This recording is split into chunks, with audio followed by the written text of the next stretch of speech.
अरू भन्नुहोस्। दाइ साथीहरूको एउटा गुनासो छ, दाइले चाहिँ दिनमा आधी घन्टै भए पनि 15 मिनटै भए पनि आइदिनु पर्यो, दाइको मुख हेर्न पाइएन, दाइसँग कुरा गर्न पाइएन भन्नुहुन्छ। दाइ के समस्या भएर हो कि दाइ, के भएर दाइ? एभ्रिडे 9 बजे तिमी आउँछौ भने, तिमी चलाउँछौ भने म आइहाल्छु।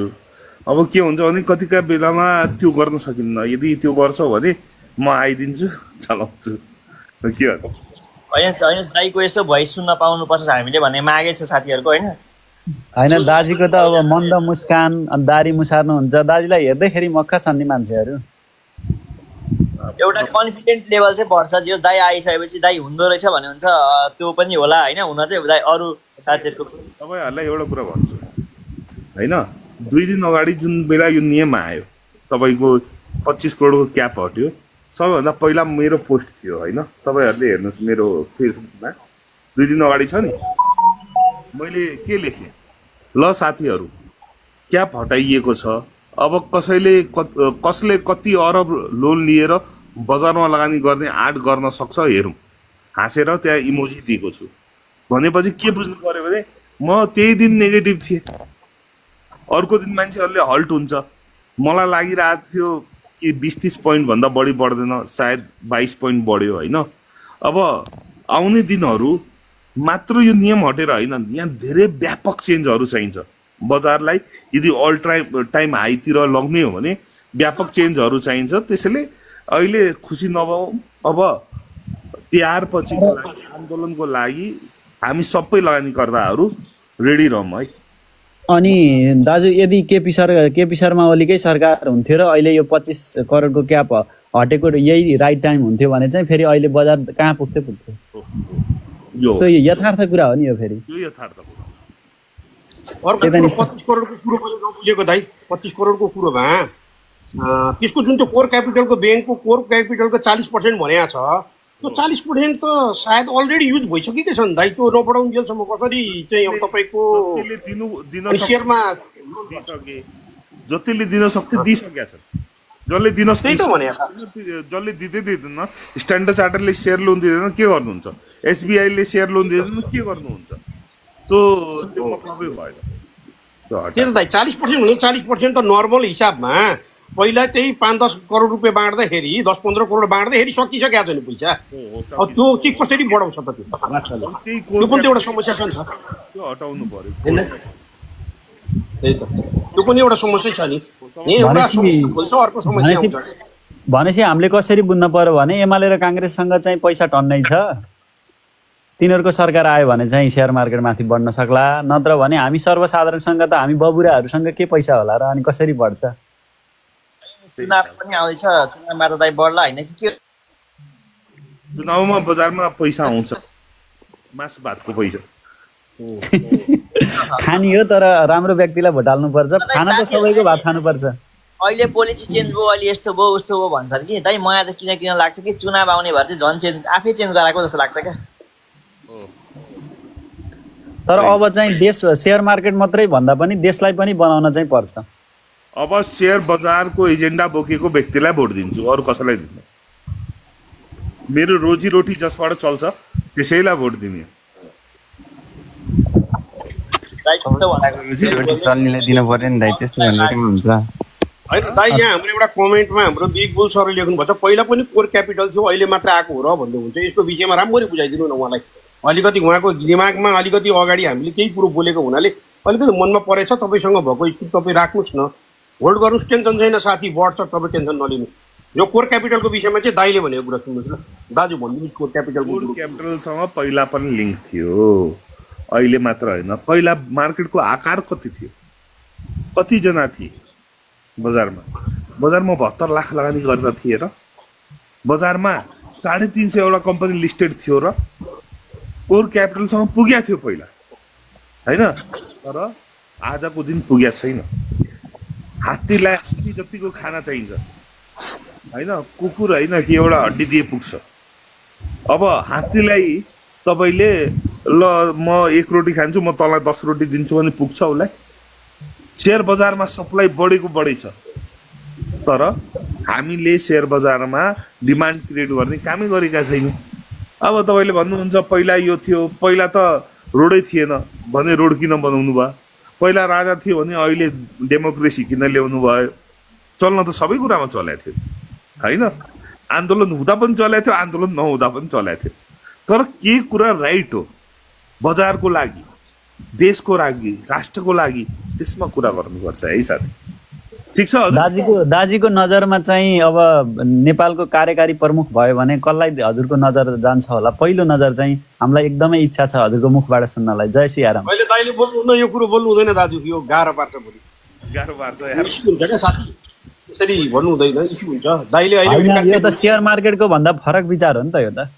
होइन फरकै विचार भए पनि यो त देशको विचार हो, गरिब दुखीदेखि लिएर धनी पुँजीवादी सबैको कुरा हो नि त यो त। होइन त्यो त समय आउँछ नि, हाल्ने बेलामा दाइले भनिहाल्नुहुन्छ नि, भोट हाल्ने बेलामा चुनावै भएर आउँछ, त्यो अनुसार हामी स्टडी गर्छौँ अनि सबैलाई आह्वान गर्छौँ यो पार्टीलाई यो व्यक्तिलाई दिनुहोस्। हेरौँ हाम्रो व्यक्तिहरू हाम्रा पार्टीहरू जित्यो भने मात्र हामीले भोलिका दिनमा चेन्जेस ल्याउन सक्छौँ। जहाँ हामीले दाइले भनिसक्नु भएको छ त होइन दाइ, अघि भनिसक्नु भयो दाइले, सेयर बजारको सुधारको निमित्त जसले हामीलाई पनि एजेन्डा ल्याइदिन्छन्, अब हाम्रो पनि माग र एजेन्डा जसले बोकेर आउँछ त्यसलाई हामीले विचार गर्ने हो। तर अहिलेसम्म त्यस्तो मार्केटको एजेन्डा बोकेर आउने त कोही पनि देखेको छैन। मार्केटको एजेन्डा भनेर सेयर बजार नेप्से मात्र पर्छ कि सानोतिनो घरायसी अथवा चाहिँ सानो उद्योगहरू पनि पर्छ? कस्तो खाले मार्केट पर्छ त्यसलाई देशको अर्थतन्त्र पर्छ, अर्थतन्त्रको आउनु पर्यो होइन? राजनीतिक स्थिरता सबभन्दा मेन चाहिँ सेयर बजारको स्थिरता भनेको राजनीतिक स्थिरता हो, कमाउने हो भन्ने मात्रै। त्यस्तो हो, हामीले त यहाँनिर साथीहरूले नामै तोकेर भनिदिइसकेपछि मनमा लागेको कुरा आफ्नो हिसाबमा भने हो, त्यसपछि तपाईँहरूले बाहिर सेल गर्नु त्यो तपाईँहरूको डिसिजनको कुरो हो। एनआरआईसित राष्ट्रको चाहिँ धेरै लगानी छ होइन त्यसमा त? राष्ट्रको लगानी छ, ती आफ्नो ठाउँमा छ। अब लगानी जुन आन्दोलन जेनजी आन्दोलन नभएर आफ्नो हिसाबमा चलेको थियो भने केही थिएन, त्यसले राम्रै एउटा उल्टो फेर्न सक्थ्यो, त्यो कुरा म पनि स्वीकार गर्दछु। जो चुनावसम्ममा चाहिँ यो चारल भन्दा तल आउने सम्भावना छ एनआरआईसी। त्यही त अब हेर्दै जाउँ, अब समयले बताउँछ सबै कुरो, हाई क्याप र लो क्यापको कुरो हो। अब मेन कुरो भनेको साथीहरू, अघि मैले एउटा सूत्र भन्दै नि, जब बजार नेप्से झरेर तपाईँको 2800 माथि गएको भयो त प्रब्लमै थिएन, बढेर 3000 लेभलमा खेल्या भए तपाईँहरूले जे गर्दा पनि हुन्थ्यो, हाई क्यापहरूलाई अलिकति त्यस्तैलाई होइन। अब तपाईँको नेप्से जब 2600 देखि तल लाग्छ भने हामीले खेल्ने कुरो के हो भन्ने कुरो विगतलाई पछ्याएर हेर्नुहोस्। अनि जब 1800 देखि 2200, 2200 देखि 2600 केले चाहिँ पुरा थियो, हाई क्यापले पुरा थियो कि लो क्यापले पुराएको थियो, त्यो पहिला हेरौँ। अनि त्यो हेरिसकेपछि त्यहाँ छेरेर जब 2600 को लेभलसम्म, 2800 को लेभलसम्म लो क्यापले चाहिँ बढाएर बजारलाई पुऱ्याएर त्यो ठाउँमा राखिदिन्छ, यो रिले दौड हो क्या साथीहरू। त्यस पछाडि आएर लो क्यापबाट बिस्तारै मान्छे फेरि निस्किँदै गर, अनि अलिकति फेरि मिड क्याप समाउँछन्, मिड क्याप निस्किँदै गर 3000बाट हाई क्याप समाउँछन्। अब हाई क्याप गएर 3000मा फसिसकेको छ मान्छे सबै। अब यहाँ आएर 2200मा आएर रोइलो गरेर हाई क्यापै अझै चल्छ भन्नु भनेको त्यो मूर्खता हो क्या साथीहरू।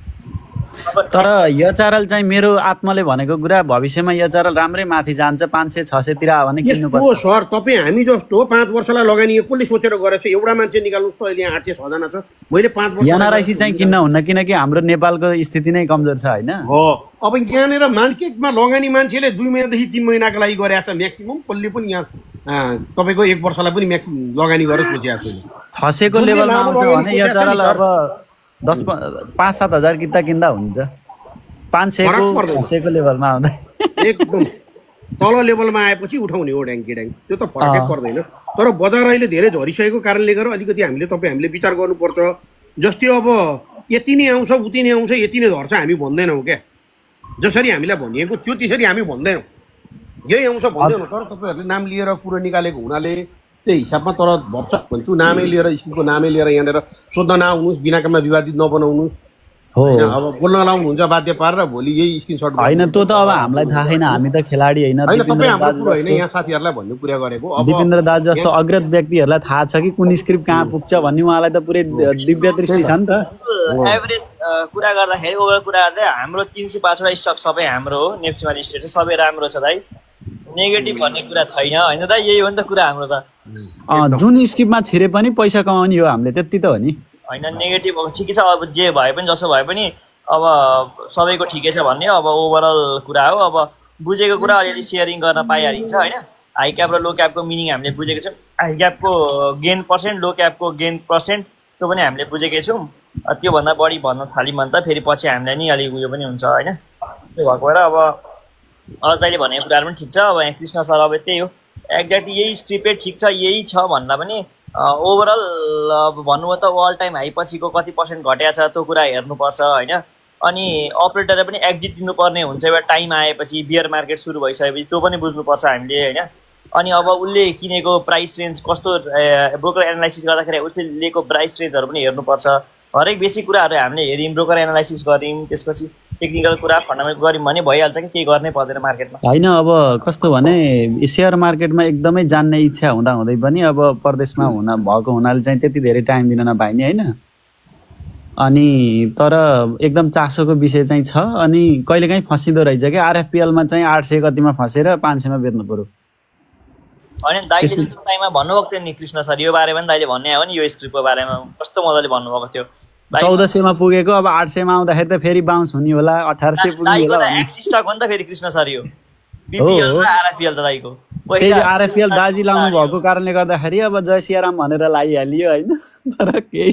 तर डुबियो फेरि आरएफपिएल हामीले मात्र 250-300 रुपियाँमा जम्मा गरेका थियौँ। त्यसपछि हामी एक्जिट गर्दै गयो 1400 वा 1200 कतिमा पुग्यो होइन। हजुर 1400 कति पुगेको थियो अराउन्ड 1500 नै हो लगभग इन्टरडेमा थियौँ। अब मैले भन्ने एक्जिट भन्दा पनि नगरेका फेरि किनेकालाई राम भन्न सकिन्छ। अहिले पनि 500 पनि बढी छ। अहिले त 350 हो। आरएफपिएल को 350 पनि बढी छ राइट साइड लिस्टिङ भएपछि। भइसक्यो लिस्टिङ भइसक्यो राइट साइड भयो लिस्टिङ त भएको छैन जेस अहिले 350 मा छ। अब आउने क्रममा छ 350 पनि पाउनुहुन्न। ल अब साथीहरू आजको सेसन लामो भइसक्यो है। मैले 10 बजी सकाउँछु भन्दा पनि 36 मिनट बढिसक्यो। अब जो साथीहरूले फलो गर्नु भएको छैन फलो गर्नु होला र हामी फेरि पनि कुरा गर्दै गरौँला है। धन्यवाद अजयजीलाई आदित्यजीलाई स्पेसल धन्यवाद होइन आइदिनु भएको छ। अरू पनि सबै साथीहरू जो यहाँ आउनु भएको छ होइन दाजुभाइ दिदीबहिनीहरूलाई धन्यवाद होइन। आफ्नो र आफन्तको ख्याल राख्नु होला। जय सियाराम है। ओम नमः शिवाय। राम भाइ।